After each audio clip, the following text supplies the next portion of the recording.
Good evening. My name is Peter Woolley, and I have the privilege of being provost here at this campus. I always like to say and remind everybody that this is not just a campus, but an estate, the estate of Florence Vanderbilt and Hamilton Twombly, who married and built it. And I like to say, too, that we here follow in the traditions on the estate of Florham, the campus of Florham, in some of the Vanderbilt traditions as much as we can. One of the Vanderbilt traditions was to have more than one home. And so, of course, Fairleigh Dickinson University has 4 homes, one in England, a magnificent manor house, the manor house once of Lord North. We have a home on the banks of the Hackensack River, the Metropolitan Campus, and we have a home in Vancouver. So first I want to ask, are there people here visiting us from our other homes? Do we have Metropolitan Campus students? Let's give them a hand, huh?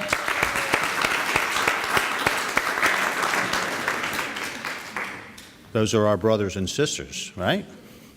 It's a big family, and we have one person here who lives in all 4 homes, and that would be President Sheldon Drucker.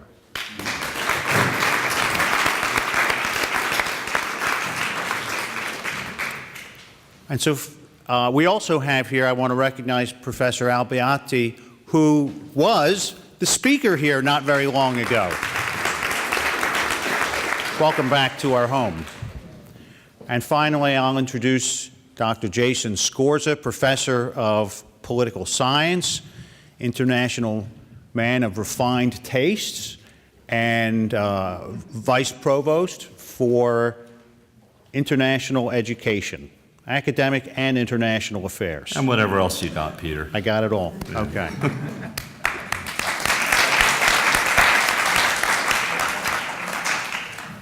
Excellencies, ladies and gentlemen, thank you so much for being with us on this rainy October evening. We are deeply privileged to have as our speaker today His Excellency, the High Representative for the UN Alliance of Civilizations, Nasser Abdulaziz Al-Nasser. This is not your first time visiting Fairleigh Dickinson University. This is the second time. He has now been to 2 of the 4 Fairleigh Dickinson University campuses, and I earnestly hope that you'll have a chance to visit us someday in the United Kingdom, maybe, and also after the dread business. You are about to witness an incident of what I like to call academic diplomacy, but perhaps it is just diplomacy. We've had the pleasure of meeting a number of times over the years, Excellency, and discussing the Alliance of Civilizations and the important work it does around the world. And I, of course, shared with you the history and the heritage of Fairleigh Dickinson University. So tonight, before we begin the program itself, we will be signing a memorandum of understanding between Fairleigh Dickinson University and the Alliance of Civilizations of the United Nations. And this represents for us the highest honor that you can bestow upon us during this visit, and I hope the first of many instances of cooperation between our institutions. Sure.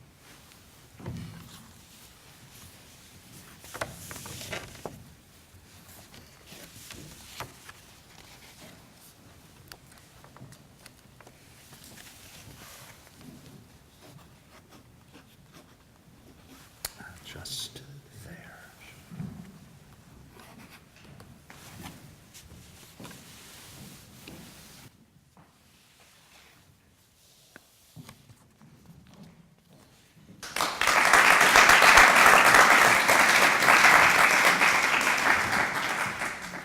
Now, I have not properly introduced you.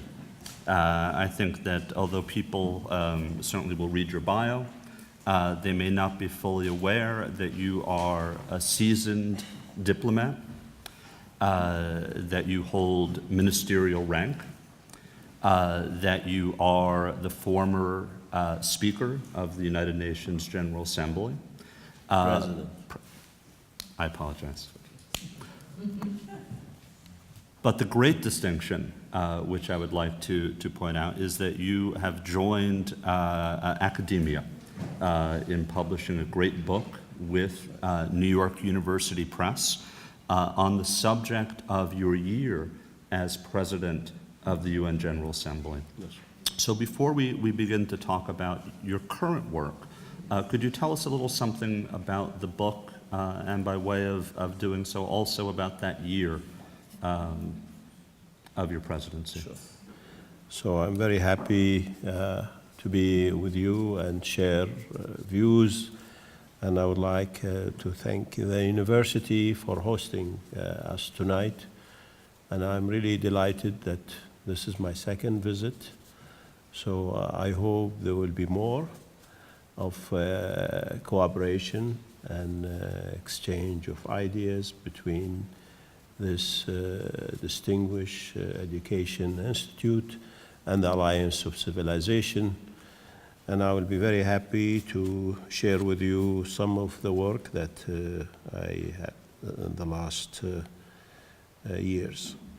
To begin with, I would like to start talking about the year which I was fortunate and lucky, I think, to preside over the highest UN body. It's the General Assembly, and especially that session, 66th session.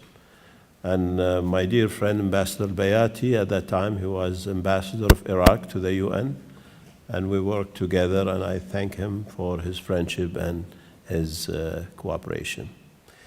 So first, this is the book. And the book, the title is A Year at the Helm of the United Nations General Assembly, A Vision for Our Century. And also, my dear friend, the Secretary General of the UN, he agreed to forward the book beside another dear friend, Professor Farhan Nizami, who is the head of the Prince of Wales Islamic Study Center at Oxford University. So the chair is Prince Charles, he is number 2, and 2 blurbs from James Hogg, former editor of Foreign Affairs and senior advisor, TNU Intelligence, and Professor Vitaly Numkin, chair at the Faculty of World Politics, Moscow State University. So 4 great guys, great friends, they supported this book. And I'll begin with, when I've been elected as a president of the General Assembly, I decided to use a special theme which is the mediation. Mediation for peaceful settlement of disputes. Then I said, on this 1 year, which is not enough, with too much responsibility and too much challenge and work, I decided to focus, or I want the General Assembly to focus on 4 issues. I call them the 4 pillars of the 66 sessions. 1, as I said earlier, mediation for peaceful settlement of disputes. Number 2, pillar 2, UN reform and revitalization. And the 3rd one, natural disaster prevention and response. And 4, sustainable development and global prosperity. Of course,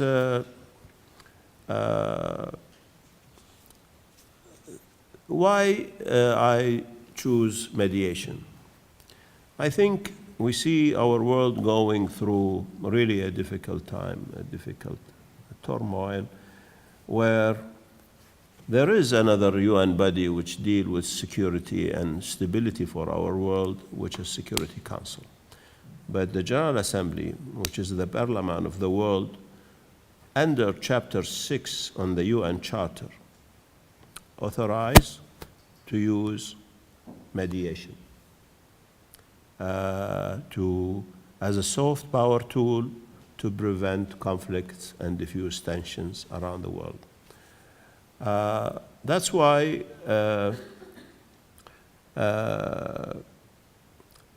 there is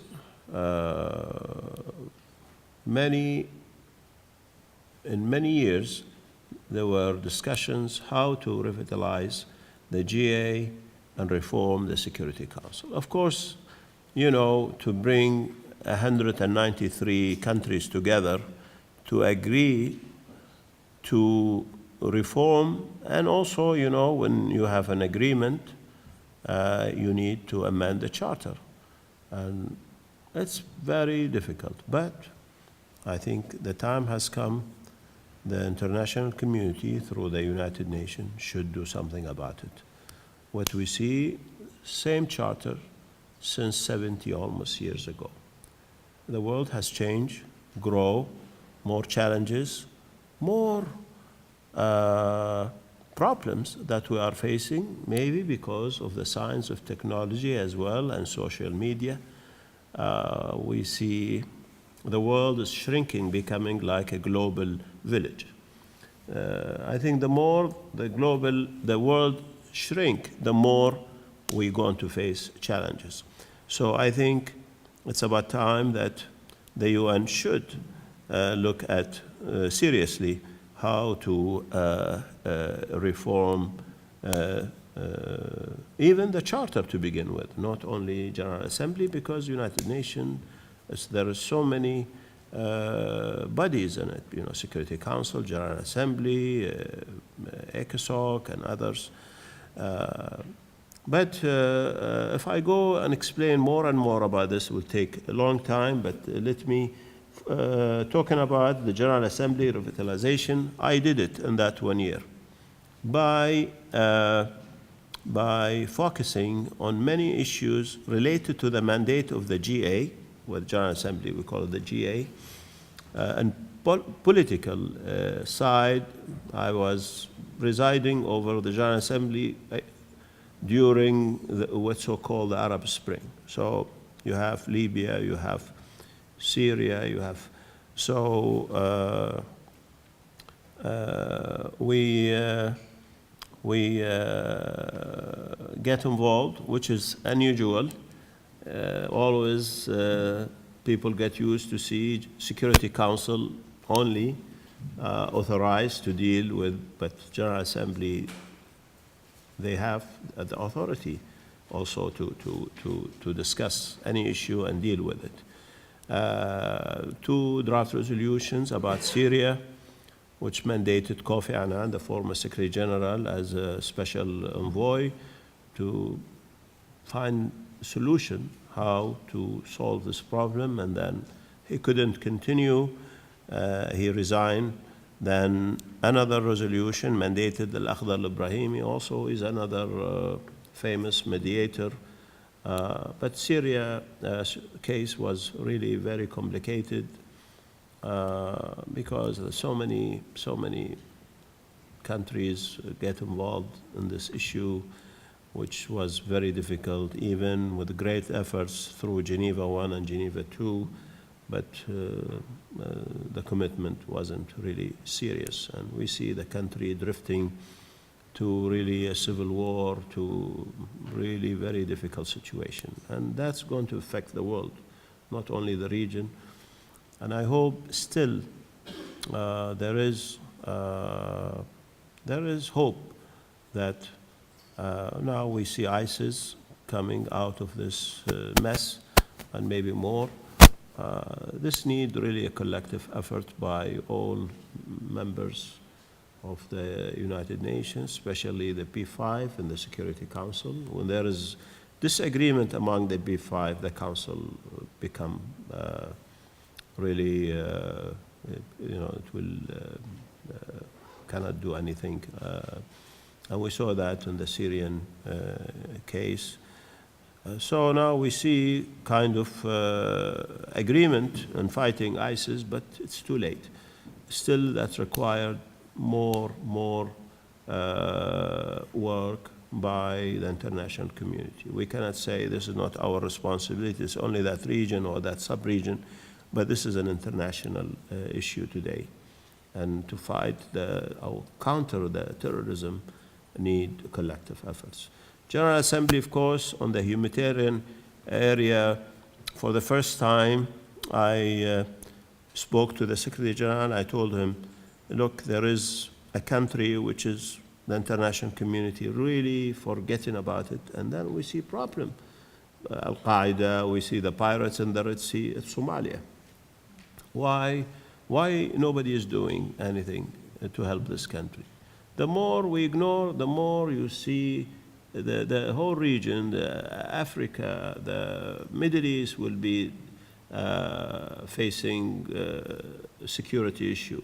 Why we pay billions of dollars to fight the pirates on the Red Sea, where we can save that much of money, and maybe half of it or quarter of that we can help Somalia to become a successful state instead of failure state. And I said, to bring the focus of the international, if you and we travel to Somalia, and of course, as soon, and we really worked very closely together, because the relationship between the Secretary General and the President General Assembly, if they are not on good term, nothing will come out. If they are on good term, a lot of things can happen. So he said, I am ready, you tell me when is the time. So we flew to Kenya. This is the closest country that and then from there we have to take a small, charter small plane, also equipped to maneuver, not big planes because no runway, and will be easy target by those terrorist group. So we arrived and we're just waiting for a few hours. Then the chief security came. He said, I have bad news for both of you.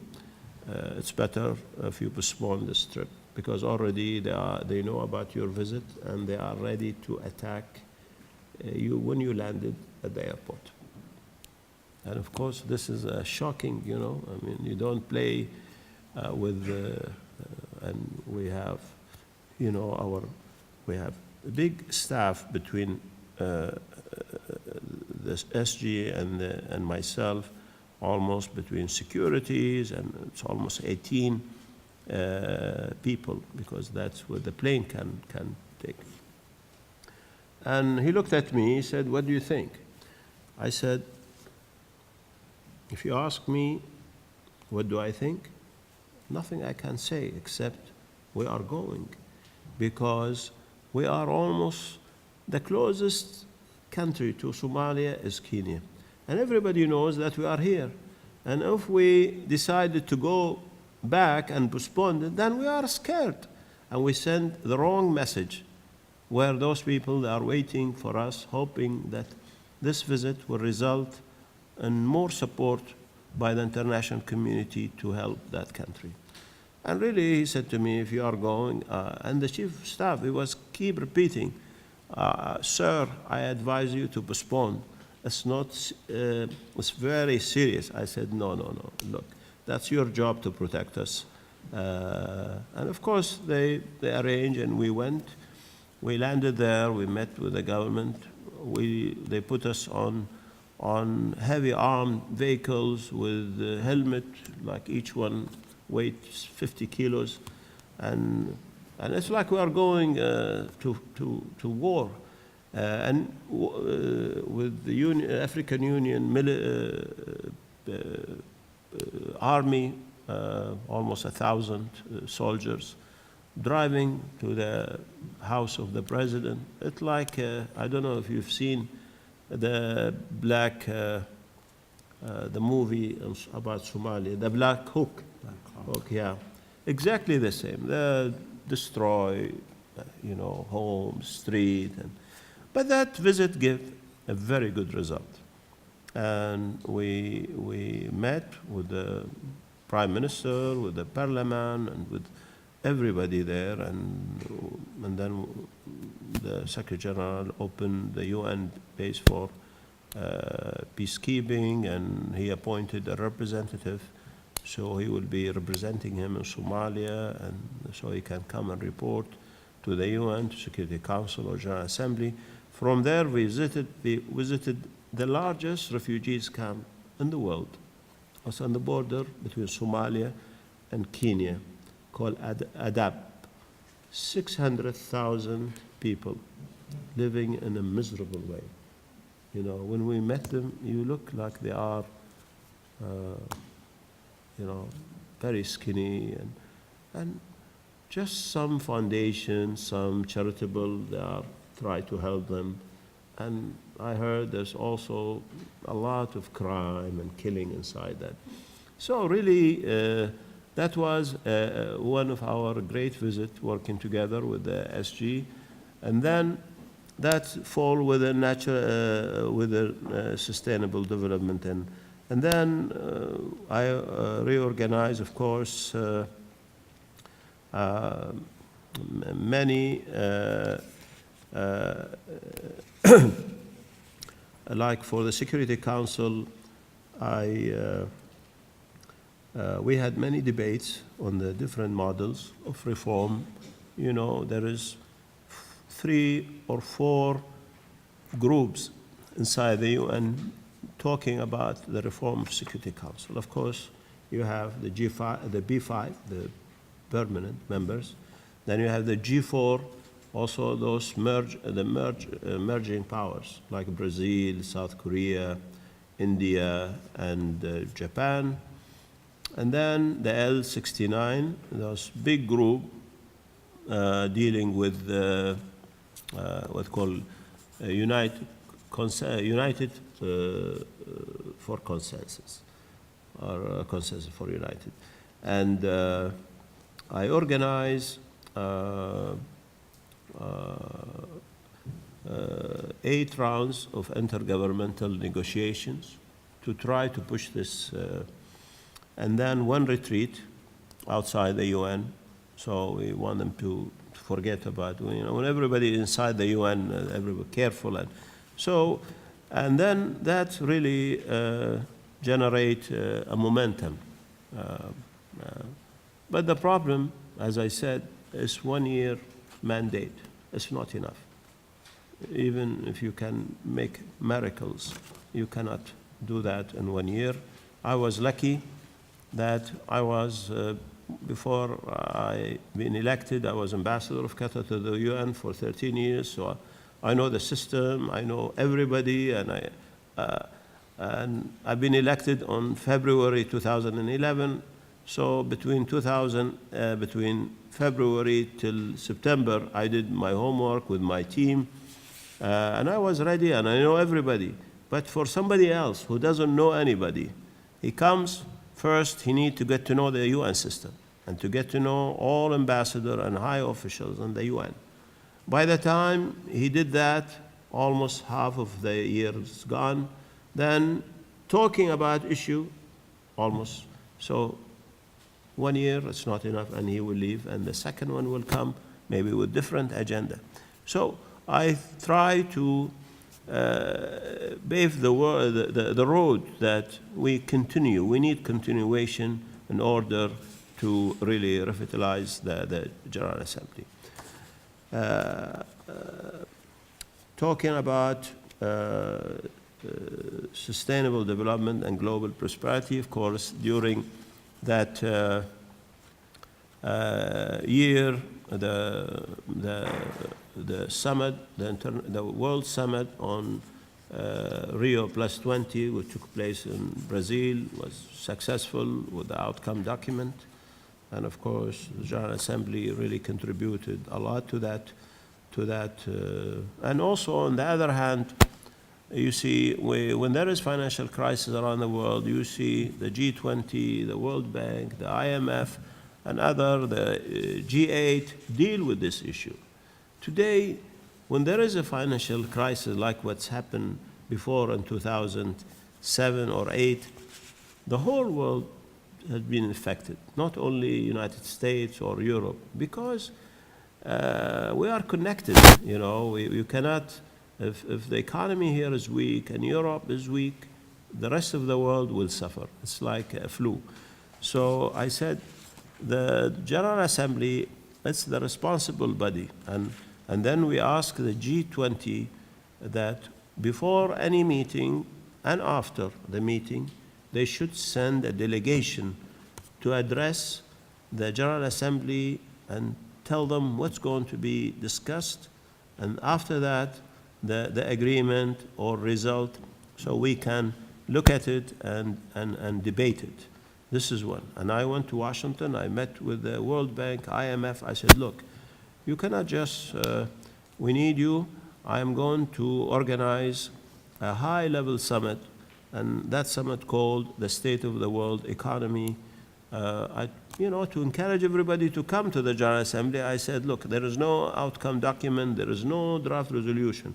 What we are going to focus on is President summary report, which will be discussion, recommendation, a new solution, new ideas. And then on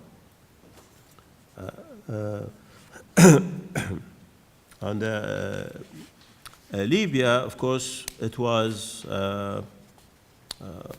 situation was getting very difficult, where I to enhance the role of the General Assembly, because there is a committee under the authority of the President called Credential Committee. It's 9 countries, 3 B5, Russia, United States, and China, and then the 6 represent all regional geographic group. And at that time, the government or the Gaddafi want to send a delegation. He want to the UN. The US told him we cannot issue any visa. So no official representation from the Libyan government, which people start, you know, disconnect their relation with. And the opposition, they are screaming outside the UN premises. And I said, to help the opposition, to help the Libyan, we should do something. And then I restructured the committee. I told them, look, we need to change the representation by Gaddafi and give the president to the opposition, who already now on the ground, they have government, they have, but they cannot. And they, we put it on, we draft a resolution, and then we vote on it, and they agreed. So we gave the seats to the opposition. We opened the door for them. They came to the General Assembly on 16th of September. On 20th, in the Security Council, the head of states, including President Obama and all, they raised the new flag of Libya. So this never happened before in the history of the General Assembly. So to enhance, you need the guts, you need to know the system, you need the support. Otherwise, many people said, why I should get involved in this credential committee, and tomorrow I'm going to face problem here. But no, when you are there, you have to fulfill your job and deliver, as everybody expects this from you. So this is from Somalia to Libya to Syria, and humanitarian.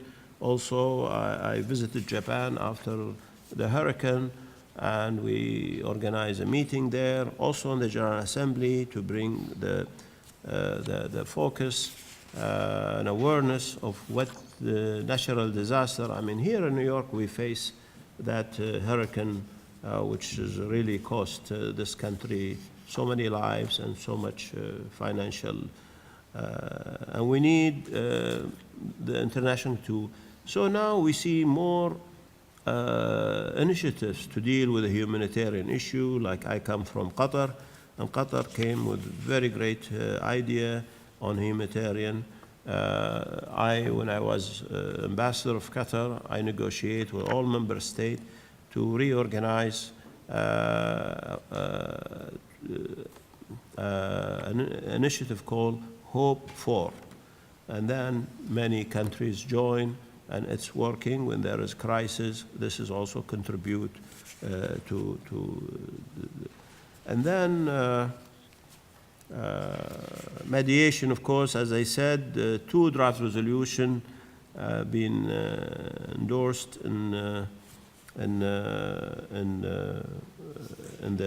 General Assembly as recognized as the UN, with the preventive diplomacy tool or soft power tool.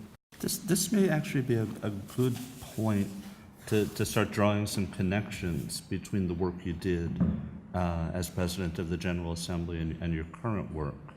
And I've noticed 3 themes come from your comments so far. Obviously, the first is soft power. The second is looking at the underlying economic and social causes of civil unrest and violence, and certainly your experience in Somalia, your focus on that country as a source of instability certainly is significant in that regard. And the third theme that I've drawn from your observations so far is the idea of preventative action, which is to say, not just sitting and waiting for the next crisis and responding to that crisis. Could you talk about those 3 themes, the preventative efforts, focusing on underlying and root causes, and focusing on soft power solutions? Could you talk about those 3 themes with reference to the Alliance of Civilizations and the work that you're doing now? Yes, of course. The theme after when I finish my responsibility as a President of General Assembly, and then I've been appointed as the new High Representative for the Alliance of Civilization. Of course, there already, when they established the Alliance, also the high-level group who represent many eminent personalities from the world, they said to focus to focus on the alliance work, we should choose 4 pillars. Pillar 1, education. Pillar 2, youth. Pillar 3, migration. Pillar 4 is media. And that's since the inception of the alliance, which is 6 years ago or 7. They've been working on the 4 pillars. A year and a half, when I became the High Representative, I said, this is great, but it's not enough. I think the alliance work is soft power tool to prevent conflicts and diffuse tensions. Also, we need it. This is exactly. So I add to the work of the alliance mediation as well, and I said also we need more sport, arts, and entertainment. So going back to mediation, how we use this soft power tool. You see, today we see there is really conflicts coming out of culture, religion. Migration can create many problems, ethnicities. When you say migration, you of course also mean refugees and the like. Yeah, because migration, they leave their countries because of conflicts, because of poverty, because so some of them are well educated. They will be accepted from the country that they go there. Some of them are not. Lack of education, lack of languages. So they become a target by the government to get rid of them. And this will create clashes. So we use, we have many programs, first to deal with the youth. Education is very important. Youth programs we bring people from conflict area as well, and we run programs how to live together, how to work together, and also use when there is a religious conflict, we use dialogue. We always look at the religious leaders, moderate religious leaders from both sides, to play a role in bringing people together and try to diffuse this tension and try to mediate. As well, civil society, they have a role, not only government, religious leader. So our mission today to promote dialogue, and this is the only way, and also now a new issue, which is I was involved in the last few days before I left the General Assembly, reconciliations and forgiveness. We need that today more than ever, because you see what's happening in the Middle East and Africa and somewhere else in Asia. Many, of course, we need to engage a region organization, because sometimes you cannot just go and jump on Asia or on Africa or in the Middle East or Latin America or in Europe and say, so let's first we deal with EU, we deal with African Union, Arab League, ASEAN, like in the case of Myanmar, when this between the Buddhists and the Muslims had this clash. Many people said we should bring this issue to the General Assembly or Security Council. I said this will complicate the issue. They belong to a regional region, which called ASEAN, very active, very effective. And there you see Indonesia is a moderate country, Malaysia, this is from the Muslim side. And then you have other countries like China, like Vietnam, like Philippines, like Thailand. They can work on and I met one delegation. I said, look, the best way to really solve this problem and diffuse this tension, we need the role of religious leader, not politician, nobody else. And I think this is one way academia, they can play a great role in our work. That's why we have many partners with many universities around the world, and you're today, John, that of course, private sector, they have a responsibility, because if there is conflicts, how can the private sector be active?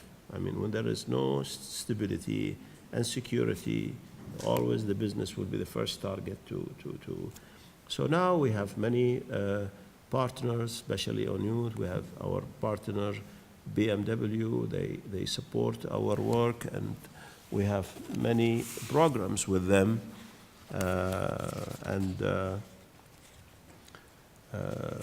Just here, unless you want to. Well, yes, thank you.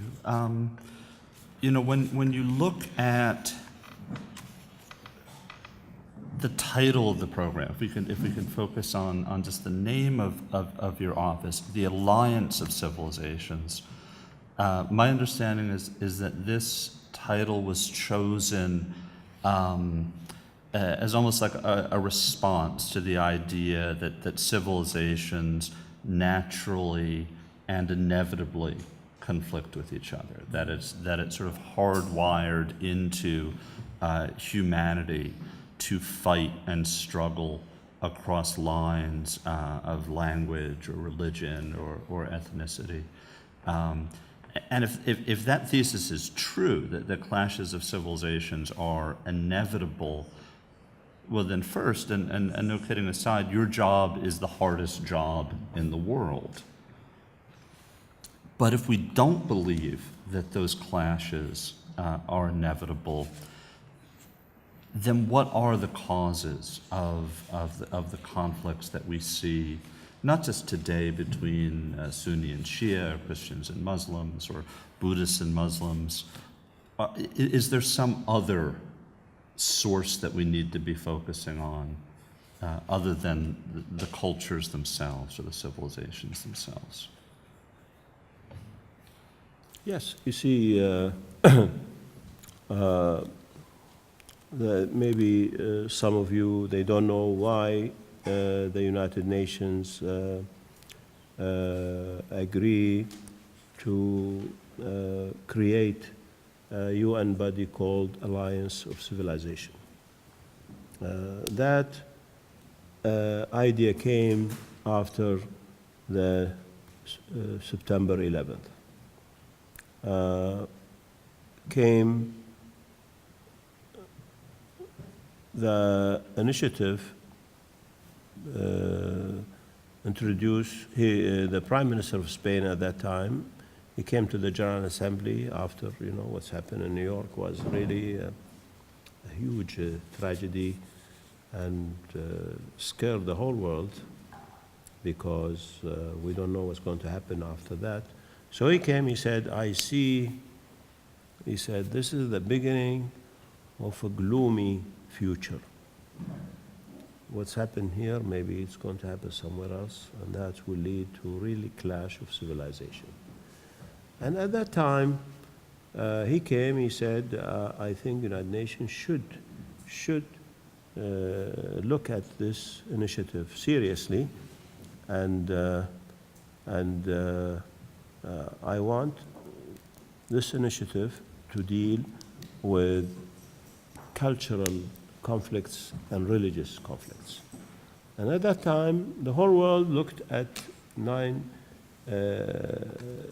September 11th, that is clash or beginning of problems between the Muslim world and the West. That was the idea. But later on, I said, this is not true. There's few terrorists, they did this, and you cannot just blame the whole world that they are against the West, or the West are against the Arab world or the Muslim world. So in any way, the General Assembly welcomed this initiative, and then they handed over to the Secretary General Ban Ki-moon. He said, we need this organization. So I'm just giving a little bit of background for the audience to know why they create this. And then he decided to appoint 20 personalities, high-level personalities from all the world, from all regions, and some of them politicians, some of them from private sector, some of them scholars, some religious leader, to come and this is to be the tool, to be ready to help and to prevent any clash or any conflicts in the world. So the awareness of this today, it's there. And now I see, in a year and a half, I see more demand for our work than ever. A few years, people said, what exactly Alliance of Civilization? What exactly you are doing? Today, everybody knows that I am in charge of this organization. They will say, well, God help you. Because we see in the world today either religious conflict, culture, conflict. We see this is what the Prime Minister of Spain at that time was worried about. And you know, we see today ISIS, all of them coming not only from the same region, they are fleeing because why we decided to focus on the media. Media can play dangerous role or can play a positive. Today, social media really, they are using a very smart, those ISIS people, to encourage and attract many young people around the world, those who are coming from an unstable family, lack of education, poor background. And this guy, he sees something that for him it's a great thing to go to heaven or to fight so today there is many initiatives by encouraging the dialogue among religions.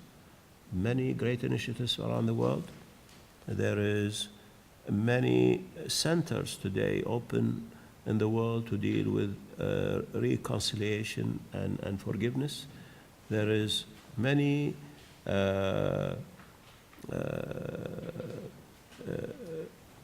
many initiatives also to involve and engage that this is not only a governmental responsibility. This needs a collective by civil society, private sector, academia, and the government. And not the conflict between the West and the Muslim world. Today, the alliance is responsible for all problems around the world, created from the UN to address all issues around the world. It's not this region or that religion. So we deal with all problems and conflicts. Is it your view that it is underlying social and economic problems that allow cultural differences or religious differences to be exploited by certain kinds of leaders? Yes, of course. You know, marginalize the youth, the lead, you know, as I said, start from, but when there is no chance for any opportunities for them, also lack of education. The education system can play really a major role. And today we have to through UNESCO, through the UN, and I'm sure they have to really try to adopt new approaches how we can bring awareness to our youth, our children, not to get involved with this group or that group. Poverty plays a major role. When we see United Nations near 2000 agreed that the MDGs or the Millennium Goal by 2015, the poverty should be reduced till the minimum in order to help the sustainable development and prosperity. So many countries failed in fulfilling their commitment. Next year, which is not far away, the Millennium Goal or the MDGs will be over, and unfortunately, the result is very minimum. So that's also affect our world, affect our culture, affect our societies, and stability and security. Would you say that inequality between wealthier countries and poorer countries, as well as inequality within particular countries is a concern? Yes, today what's happening is concern all of us. Even though Qatar is, thank God, is a wealthy country, and the government, they know when there is, if the ground's not being prepared by investing on the brain of young people, good education, great education, to let them be good citizens, help their societies, and be creative. Yes, also we are, I don't know if we are lucky or not, but we are a small nation as well, and this can manageable. But there is many great models around the world, which they are doing good job. But you see the problem today, we need more effective and active United Nations. When I said we have to reform the charter in order to address all issues, that it's why when we commit, now we are talking and discussing in the United Nations post 2015 and beyond. What's the next target? And we see, yes, sometime from time we see the world hit by financial crisis, but I think still we can work together and address all these issues and try to come up with a great solution. United Nations doing its best, but still we have to upgrade the system as well. And then we have to learn from all the lessons that we look at Africa. Some countries are doing good job, but they need the help of the international community. In Asia, things is different. In Latin America, I think I can see we need more involvement of the UN system.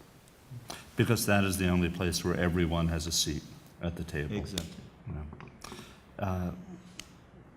When we see civil wars, when we see bloodshed between cultures or faiths, it's almost too late, isn't it? Because that's not the cause of the conflict. That is the symptom. Yes. That there's been an underlying something festering in the society that would allow that kind of violence to come to the forefront. In all of your travels and your experience, are there particular countries that have gotten this right, that have understood how to respect diversity, that have understood how to do interfaith or intercultural dialogue, that have worked, that have cracked the code of how to teach people about other faiths without abandoning their native faith?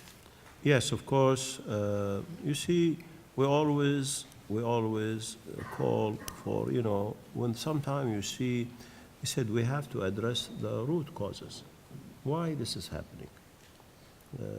Not only because this one killed that one and then the problem began. No, there is something underneath the ground. And as you said, diversity today, it's very important, because global village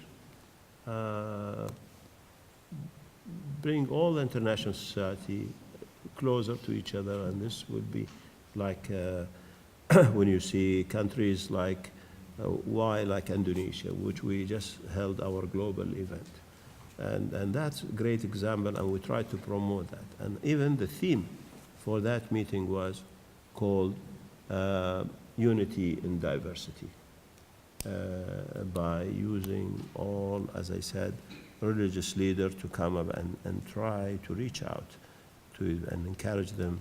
There is religion that should be respected. There is belief and faith should respect, and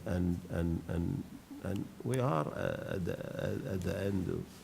We are human. We are one family, Yes, we have our own differences, but that's why we should to promote tolerance, to promote, to fight xenophobia and intolerance, and promote dialogue and promote cultural peace as well.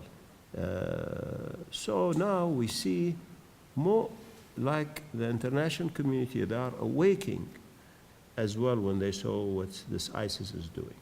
And ISIS is a combination of people coming from all over the world, using religion for their own sake and for their own plan. Now we see Al-Azhar is even they are talking about how if they use good religious leader, even with the color and the study on their books, we need more involvement by religious like the Vatican, like Al-Azhar, like all religions in the world. We should, I think, I'm trying, when I was President of the General Assembly, one day I organized a Harmony Week, and it's never happened before. 1,200 religious leaders came from all over the world and gathered under really respect, love, and singing together, showing their and we need to promote that in order to create really a great positive environment. Thank you. I think we have time if you're willing to take a few questions from our audience. Yeah. Who has the microphones? Okay, great. So if you'd like to ask a question of the ambassador, if you'd raise your hand and wait for the microphone to come to you. First, the handsome gentleman on my right, 3/4 of the way back. Yes, right here.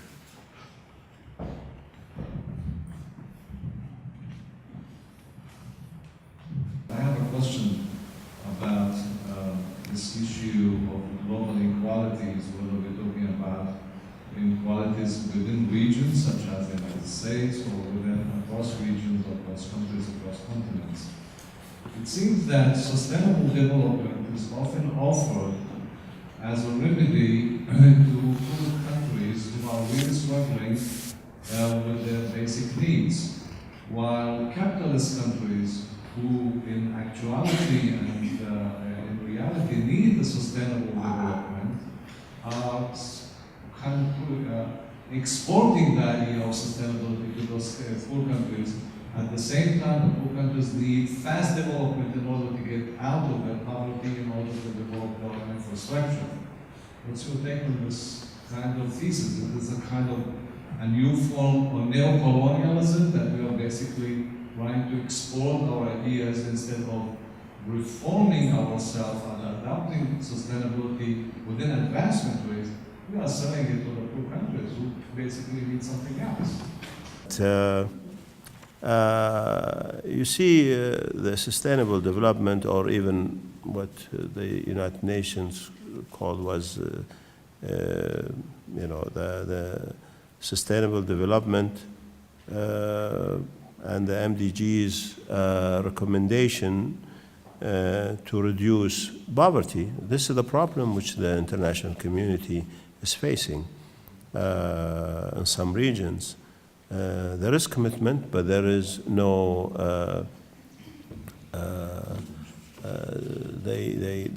Some of the countries they fail in doing so by blaming it on some reason, like financial crisis, like this and that.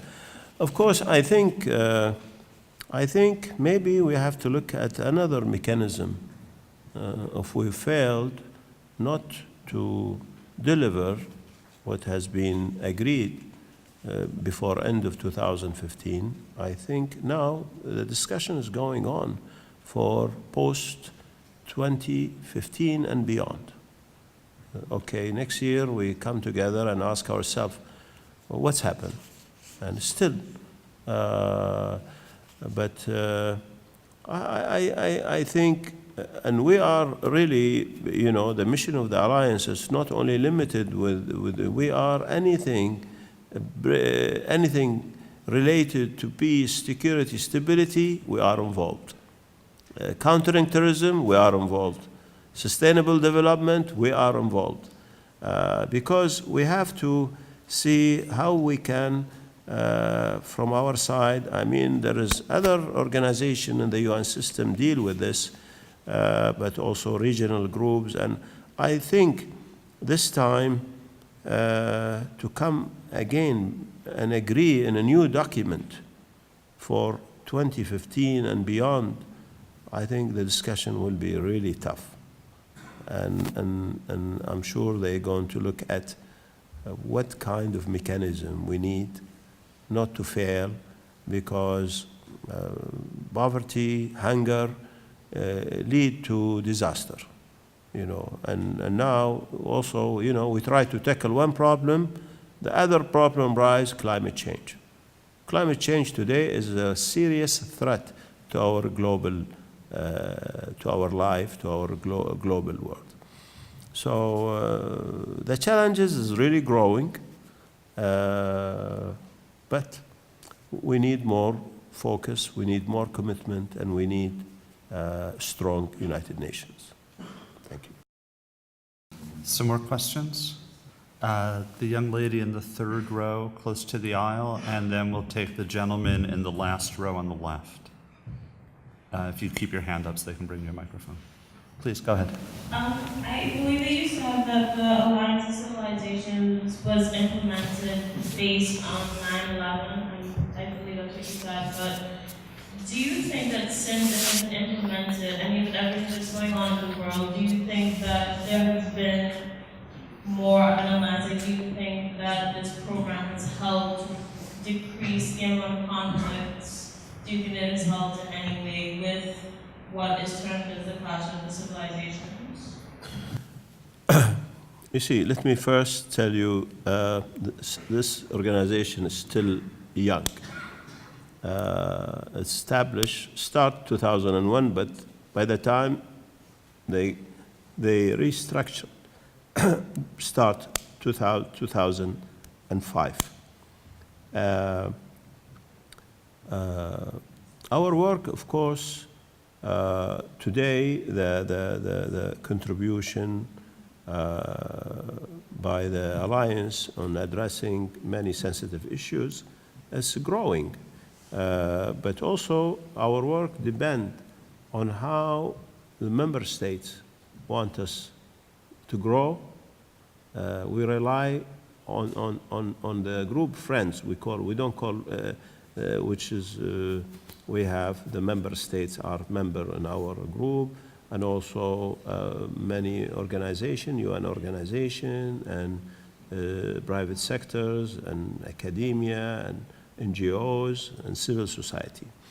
Now, the awareness of the importance of our work is growing. You see, the more cultural problem, the more religious problem, everybody is coming to us. Of course, that need not only a commitment, there is financial commitment, there is political commitment, and we try to encourage private sector also to take their responsibility, and not only religious leader or academia or civil society or NGOs, because as much as we benefit, they benefit more. So they have a responsibility. So when you have a strong organization, Alliance of Civilization, strong one, you will see more positive results. Before we go to the next question, I'd like to follow up on the last question. Certainly part of the challenge is that certain states perpetuate privilege and inequalities based on racial characteristics or religious characteristics or ethnic characteristics. And if we look around the world at some of the most seethingly difficult civil war situations. They emerged from the conditions of either a minority oppressing a majority or a majority oppressing a minority. What can anyone at the UN do about those underlying systemic inequalities that are perpetuated by the states themselves? Is this even something that can be discussed openly? Yeah, I mean, I can only tell you about what we are doing with this issue. I cannot speak about everyone, but the Alliance of Civilization, as I said, you know, why we have education, youth, migrations, and media. Today we have many programs for the youth, to educate them. We have a great focus on migration and migrants, and with sometime the media can flame the issue and create conflicts. When you see today what's happening, those people are fleeing from their countries across the ocean because of conflicts, because of economic problem, because of civil war, because of hunger. And we try to organize a special program for young journalists. We already organized 2 seminars, one in Paris, one in Geneva, and how to deal, how to address this issue, how to not also, and about also minorities, you know, religious minorities and migration, migrants. How to address this issue instead of blaming it and try to create problems than creating a solution. Because migrants, we should also show the world they are not bad people. Nobody wants to leave his home to go to somewhere else and across and die in the ocean, but because of special need, they want to live. They want to live with dignity. They don't want to be living like animals. So they take this risk by crossing the oceans. So we have responsibility to address this issue, to show those can contribute to the society, can contribute to the economy, and to the prosperity of the country they are living now. And also, on the other hand, people, they don't know that why this issue is important. He said, well, why migration is new? Because the problem in the world, in some countries, today they are the wealthiest country. Let's take Japan, Germany, Finland, Italy. In few years, the youth percentage will disappear. And they turn to be an aging country. You know, when you have 70% old people, what's going to happen to the economy of the country? It will collapse. So what's the solution for that? They need migration. They need migrants. They said, yeah, but this, no, but you need to benefit from them. You have to take care of them first. You have to teach them the language. You have to give them the best courses to be skilled and try to help themselves and help the economy and the society they are living with. So this is where we are addressing the root causes. We have to look at the root causes if we want to prevent any problems. Thank you. We have time for 2 more short questions, and then we'll take the gentleman in the first row here on my right. I was going to comment on the sustainability question, but I'll skip that. You emphasized mediation. I was wondering if there is some less known, very successful mediation case study that you could tell us about. Some good news perhaps. And also, are there things that academics could get involved with when it comes to mediation to try to make it work better? So 2 questions. We'll allow that. The first is there an example that you can tell us about where mediation between cultures or religious groups or ethnicities has been effective? And secondly, the question is, what can we as academics and students do to contribute? Not to the conflicts, to the mediation. Yeah. Well, there is many successful cases.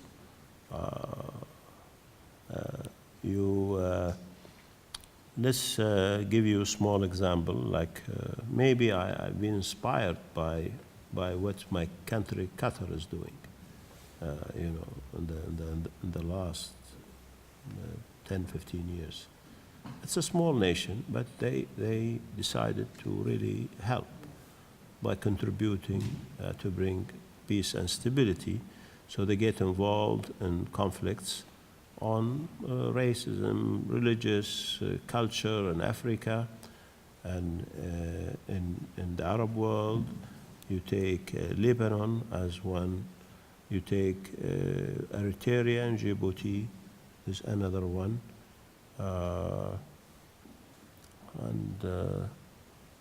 So this is one of many, many stories that's happened. You know, in Europe as well.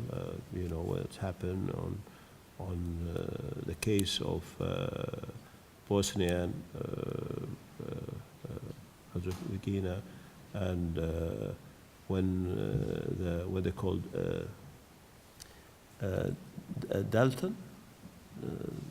Dayton. Huh? Dalton Agreement,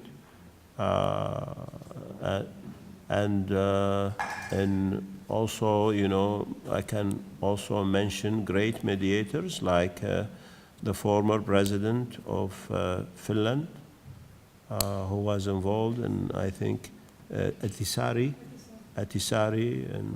in Africa, and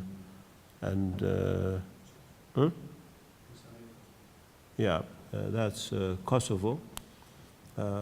Many, and we can really learn from what has been achieved, and there is also the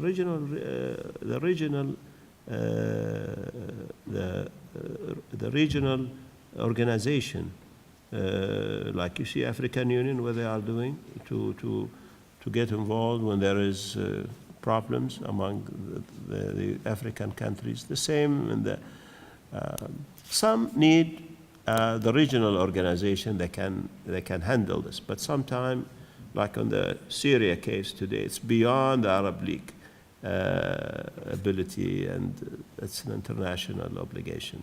Even today, Yemen and Libya, I think they need the international. When I mention soft power, it's sometime after the conflicts, when there is a political will to stop the crisis. That's where our work follow. How to heal the society, how to bring them together. Like in the case of Syria today, the society, it's like a mosaic. It's became many parts. It's not to stop the war today. It's how to bring the society in order to create one society and one country. So this is where we should focus on. We can have one question from Ambassador Al-Bayadi. Well, thank you, Jason, for this lovely evening, and I would like to thank everybody at Frederick University for this invitation. Of course, I have the privilege and honor to work with NASA for long now, 7 years maybe, as an ambassador of Iraq to the UN. I worked with him when he was ambassador of Qatar and the Azerbaijan Assembly, and I wish I could help him with this huge task that he is handling. We need this kind of alliance or civilization and collaboration on the OU, which you sent today. Hopefully the academia will help the UN, and the UN will work together with the academia to help solving such a problem. I've noticed that you focus on youth, education, migration, And of course, social and economic problems is one of the major problems behind extremism and terrorism. But if you look at leaders of Al-Qaeda, Osama bin Laden was from one of the wealthiest families in Saudi Arabia. Ayman al-Zawahiri is a physician and he could live a very good life. Abu Umar al-Baghdadi, the head of ISIS, he has a PhD. So there's no lack of money, education, and legal stability. Those who are joining ISIS from Europe, there are thousands of European, American, Canadian, Australian who are joining ISIS, not because they need money or jobs or education. I think because of ideology. And what I see in the whole US media, there is a lack of issue of ideology.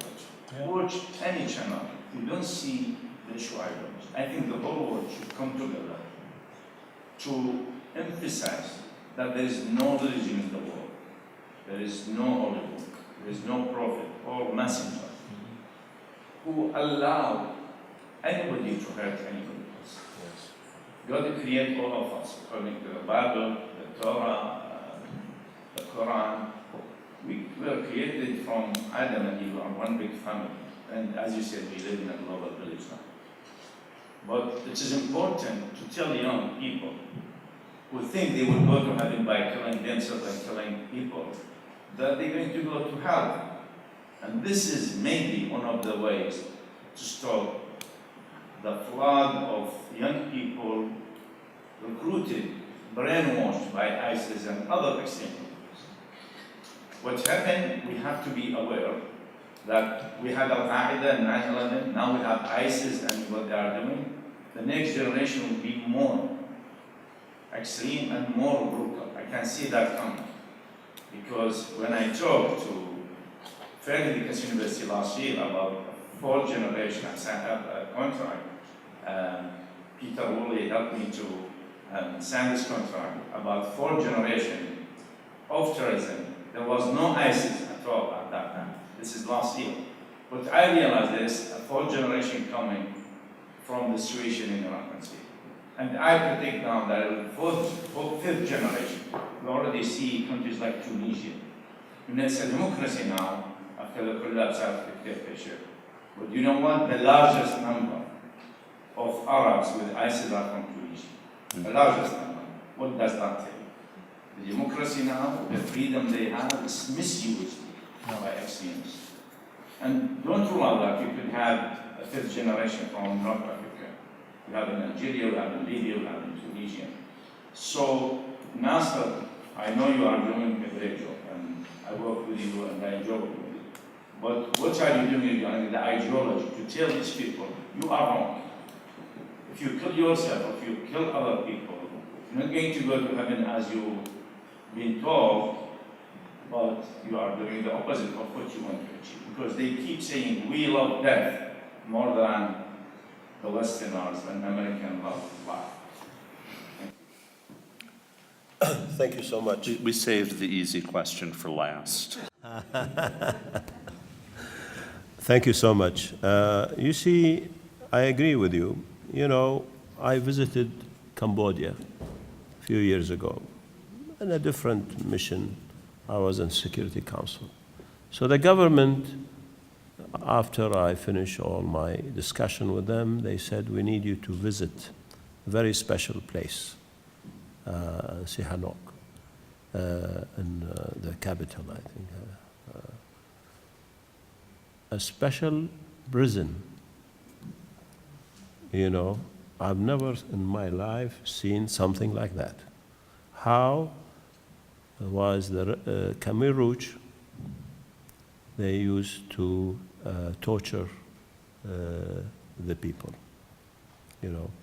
And coming from General Boot, yeah, he is one of the most smart students on the Sorbonne. Graduate from the Sorbonne, lived in Paris, and back to his country. And look what he did. He killed 3 million people for no reason. He burned the banks, schools, sport clubs. you know, and he used boys 15 years old. They just go and kill people for no reason. So this is where today the responsibility, I always say government, of course they have responsibility, but no. Religious leader, they should get together from all over and address this issue and come with special approach. The scholars, the academia, the school, the universities as well on their, and then civil society, we should, but the role of media, like I agree with you today, if you look at Facebook, and it's really, it's fueling I mean, young people, they show them the image of this guy with no head, and they said, because this is from, you know, I mean, we are human, we have feelings, but we need to really be prepared. And otherwise, I can see, not only in our region, it will be everywhere. This is, social media today can play positive or can really destroy the whole world.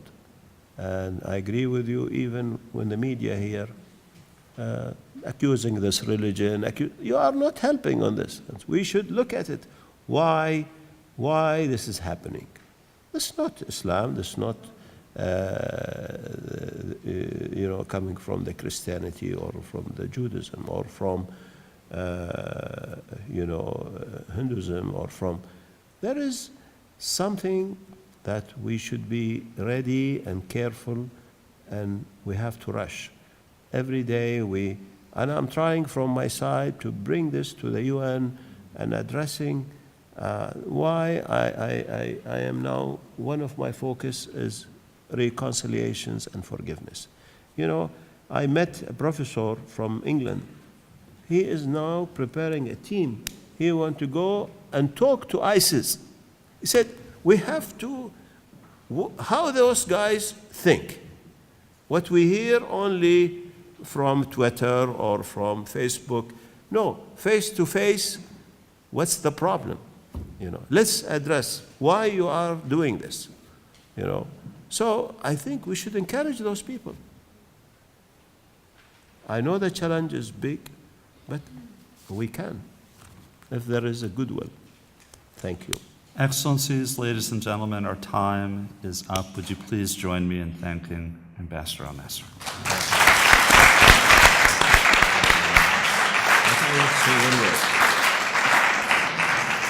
The ambassador begs for one last word. Yeah, last word. You see, between me and Ambassador Bayati, when I was President of the General Assembly, he came to me. He said, there is something I like to work with you in it. You can help me. I said, what? He said, let's celebrate the day of happiness in the world. And I said, well, I love this. And happiness is not just being happy. It came from Bhutan, because Bhutan is supposed to be the happiest country in the world. And happiness related to sustainable development, of course. But it's great to be happy. When you are happy, you become positive. When you are positive, you become creative, and you become a good citizen. So we worked hard, and today, on 22nd? 20th of March. Huh? 20th? 20th of March, there is President resolution. The international community celebrate the International Day of Happiness in the world. Thank you, Ambassador.